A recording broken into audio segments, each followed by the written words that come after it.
Yeah, we back. Now, today's video was inspired by two different things. I got a comment in my comment section, and then I seen a post on social media this morning, and it kind of got me thinking. So let's get into it. We're gonna talk about tribalism among black men. Right now, first things first, take a look at this tweet that I seen this morning that also inspired this video. This brother said this: "We as a people have structural problems which are significant, but our biggest problems are psychological, and these problems have been addressed by Frederick Douglass, W.E.B. Du Bois, Marcus Garvey, etc., etc. We don't know because we don't read and we are not curious."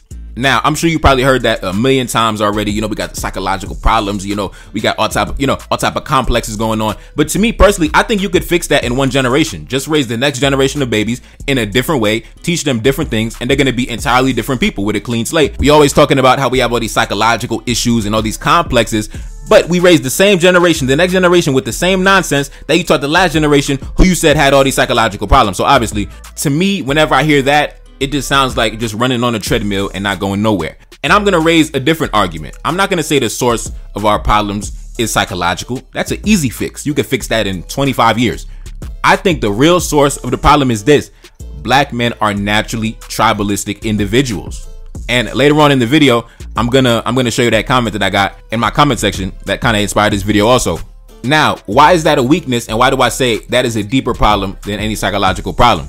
Because especially if you be around these pro-black circles and these Pan-African spaces, you always hear, "Oh, we gotta unite, we gotta unite, we gotta come together, we gotta come together, we gotta unite." And trust me, I'm a Pan-Africanist. You know, I be preaching that unity 100%, because I know, logically speaking, 1 + 1 = 2. That is the logical equation. Yes, black men from all over the world, we have common interests, common political interests, common political adversaries, a common shared history, right? The same group of nations have all aggressed upon us all pretty much around the world. So logically speaking, yes, unity is the logical answer.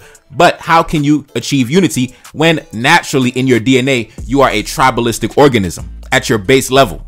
That is how you are set up in your heart. Black men are naturally tribalistic. And when you look at the history of black men, especially over the past 5,000-6,000 years, black men have exemplified tribalism at its finest. Like, we are tribalistic individuals. It doesn't matter where you find black men anywhere on the planet. I guarantee they're going to be dividing themselves from east, west, south, whatever. When you go to the United States, oh, I'm a black man from the West Coast. I'm a black man from the South. I'm a black man up north. I'm a black man I'm from the Midwest. When you go to Nigeria, bro, I'm from the North. You know, I'm from the South. And don't even get me started when it comes to religion. You know, I'm a black Christian man. You know, I'm a black Muslim man. You know, I'm a black, I be with the ancestors. You know, black men are gonna divide ourselves. That if that's one thing you can count on black men doing, they're gonna be splitting themselves up. And not only that, they're going to be talking different. They're going to be dressing different. They're going to be acting different. And the one benefit of that is black men are very diverse individuals, right? So when you go to the West Coast, they're going to be talking a different way. They're going to be dressing a different way. They be walking a different way. When you go to the East, they're going to be talking a different way. They're going to be dressing a different way, etc. South, North, Midwest, whatever. And the same thing happens when you go to different countries. Bro, even when you go to Haiti, the Haitians up north, they have their own language damn near, bro. And I'm dead ass serious. If you a Haitian from the North, you already know y'all got your own dialect. Y'all got your own language. Y'all came up with your own language up there, bro.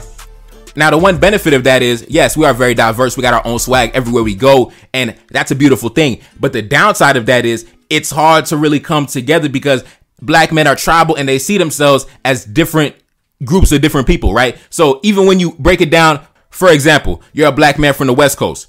But you're a black man from the West Coast on this side of the state, in this neighborhood, on this street, on this block. You know what I mean? And as somebody who's traveled, who's been to different black countries, that is something that I've noticed, bro. Black men are going to break themselves down. Like, you know, back in grade school, when they told us to simplify the fractions, black men going to break it down, simplify it down to the base level, bro.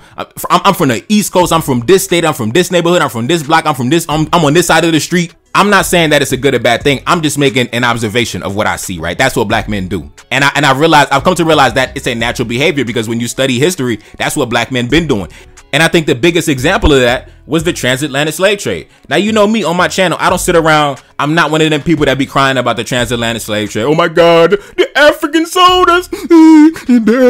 No, I don't be sitting around crying and bitching talking about the Africans sold me like a bitch ass nigga. I don't be talking like that, bro. Because I understand how black men operate. I understand our forefathers had the same mentality that black men still have to this day. They didn't see themselves as one group of people, bro. They saw themselves as, I'm a West African. Not only am I a West African, but I'm from this nation, this kingdom, from this ethnic group that speak this language, that eat this food, that stays on this side of the street, that stays on this neighborhood over here. Like, that's what black men been doing.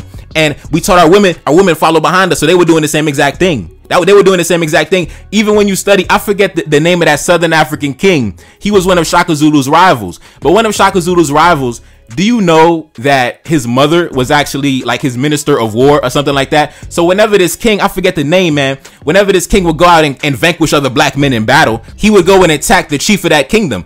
And he would abduct that chief. He would hold that chief as a prisoner of war. And then he would kill that chief and then decapitate him. And then he would bring back the skull of that chief back to his mother.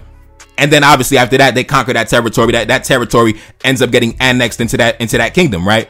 I think the name of that king was King Zilikazi or something like that. But he was like, you know how everyone loves Shaka Zulu? He #1 out of South Africa. But that brother right there, he was #2. You know what I'm saying? He was #2. Yeah, he was riding down on niggas. And I use the example of his mother because, as you know, in my opinion, I think black women have overcame that virus of tribalism. As you know, they are under the banner of feminism. So they are under the banner of, listen, we all women, we all black women, we ride together. It doesn't matter where we from. Black men are still, you know, we still on some prehistoric shit. We still on some, you know, tribalism. I'm a black man from over here. I'm a black man from out there. I'm a black man from right here. We haven't really overcame that. The black women, they overcame that already. You know what I mean? It doesn't matter. They don't really harp on all this, you know, tribalistic shit. Oh, you a black woman from Nigeria. You a black woman from Alaska. You a black woman from Jamaica. You a black woman from Canada. Black men are still kind of on that same shit. So I'm not saying we gotta give up our originality or our individuality.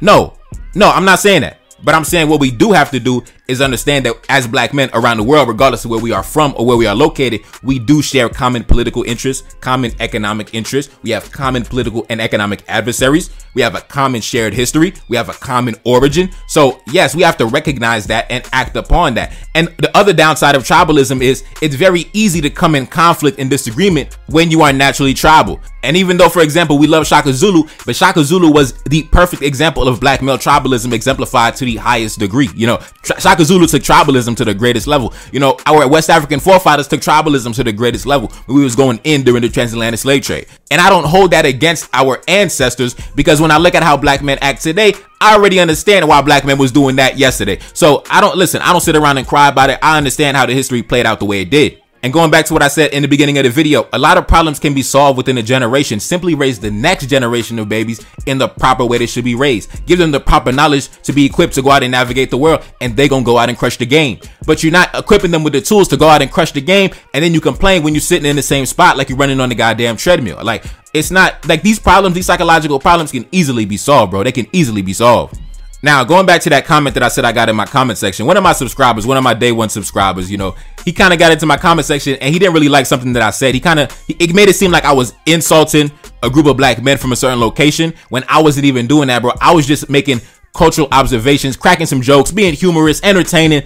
And then the brother came into the comment section, and I guess he really took offense to what I said. And I had to come into the comment section and tell him, bro, it's just jokes, bro. Like, it's all love, man. Like, I'm not talking shit, bro. I'm not talking shit. And it goes back to black male tribalism, because black men are naturally tribal. So if any inkling of disrespect is even detected, black men are immediately ready to, you know what I mean, get in conflict with one another. And you know me, bro. I preach unity, bro. I'm the unity guy. Listen, we got to come together. Black men come together. Let's get it. I'm never gonna be one to push division. Y'all know me. So, you know, I'm gonna play the audio from that video that sparked this comment, and then I'm gonna go into the comment section, and then I'm gonna show y'all the conversation, and then I'm gonna talk about it. Let's go.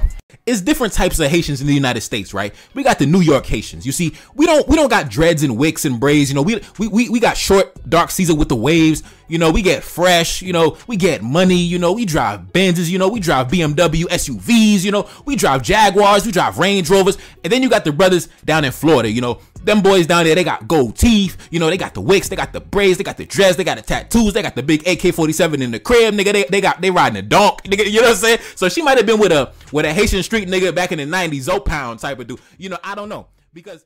All right, we back now. Take a look up on the screen. Now, this one of my day one subscribers. This brother been rocking with me for a very long time. He came into the comment section. He said this: "Nah, bro, fuck out of here. Don't shit on us in Florida. Haitian is Haitian." And it got 5 likes. So obviously, you know, people agree with him. And I came back to him and I said, "Bro, it's just jokes, bro. It's all love, man. It's all love." And then he came back. He said, "It's all good." And then I came back and I said, "I appreciate our diversity. I wasn't trying to insult my Florida brothers. Even when you go to Haiti, we are different from north, south, and west. I admire the swag of my Florida brothers. No homo." Like, bro, I wasn't trying to shit on my Florida brothers, bro. I'm in Florida the majority of the year, bro. When it gets cold up here, I'm going down there. When it gets too hot down there, I'm coming back up here. But I understand how, you know, I understand my brothers, man. I understand black men. I understand black men. Trust me, it don't take nothing for black men to start going in, bro. I'm already knowing, bro. Just, you know, you step on a black man's shoes, bro. And now you got to mobilize for war. You know what I'm saying? Like, I don't got no problems. You know me. I'm the unity guy. I'm the Pan-African. You know, I'm pro-blackity black Pan-African guy. You know what I mean? Like, I would never push no type of division against my brothers, bro. I was just cracking jokes, and it's a common running theme. That's a common joke amongst Haitians, bro. I thought bro would already know that. We always talk about the different, you know, New York Haitians, the Florida Haitians, the France Haitians, the Canadian Haitians, the Haitians in the Dominican Republic. That's all different groups of Haitians with different swag, with different energy, different everything, bro. Like, I wasn't trying to insult them, but like I told you, black men are naturally tribalistic, bro, and any inkling of disrespect is gonna cause tension. And I look at my analytics, and I know I got a decent audience in Florida. So listen, brothers down in Florida, man, brothers down in Dade County, Broward County, you know, Palm Beach County, you know, all over the goddamn state. I don't got no problem, bro. It's all love, bro. Florida is like our second home, bro. You already know what it is. But I just felt like I wanted to put out that statement. And that comment, and also that tweet from earlier, it inspired this video to talk about black male tribalism, right? And like I said, to sum it up, black male tribalism, it has its benefits. Black male tribalism is good because black men from everywhere you go, even different neighborhoods, cities and states, locations, different continents, they all have their own individual flavor, their own different swag, and their own way of doing things. And that's a beautiful thing because, like I said, like I told the brother in the comment section, I appreciate our diversity. I love that, bro. I love that. But the downside of that is it's hard to really unite on political and economic issues because, you know, we got to get over that mental barrier that black women have already overcame. Black women are not stuck. They're not still stuck in the goddamn, you know, 1850s. You know, black women have stepped into the future, and they understand that, yes, we are black women from different religions, nations, countries, continents, whatever, different cultures, but we are black women. And because we are black women, we have common interests. And because we have common interests, we must defend those common interests. You see, on that note, I would say black men got to catch up to black women in that regard. We got to catch up to black women in that regard. We could maintain our individuality and everything in between, but at the same time, we got to understand, bro, we got to see the bigger picture, bro. We got to see the bigger picture. Anyways, man, it's your boy Neferkari Dessalines. Cash App up on the screen, and I'm gone. Peace.